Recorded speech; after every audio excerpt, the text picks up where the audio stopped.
అందరికీ నమస్తే, welcome back to our channel. మా ఇంట్లో మేమైతే వినాయక చవితికి మేము దేవుని పూజ కోసం తెచ్చిన పువ్వులు, పళ్ళు, 21 రకాల పత్రాలు, వీటి పేర్లతో సహా నేనైతే ఇప్పుడు చెప్తాను. ఏమేమి తెచ్చాము, మేము ఏమేమి స్వామివారికి ముఖ్యంగా కావాల్సినవి ఇవి. మేము ఎంత హంగు ఆర్భాటంగా ఎన్ని డెకరేషన్ చేసినా చేయకపోయినా కూడా కావాల్సినవి అయితే ఇవే అన్నమాట. వీటిలో ముందుగా పత్రాల పేర్లు అయితే నేను చెప్తున్నాను.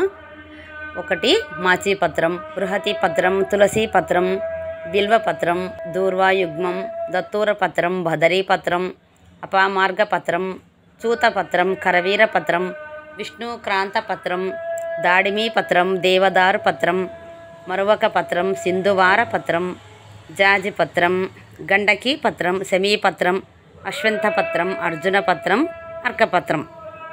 ఇవి ఒక్కొక్క ఆకు కూడా ఒక్కొక్క వజ్రంతో సమానం. చాలా మంచి ఔషధ గుణాలున్న మహిమాన్వితమైన పత్రాలు ఇవి. ఈ చెట్లు చాలా అద్భుతమైన ఫలితాలను ఇస్తాయి పూజిస్తే కూడా మనకు.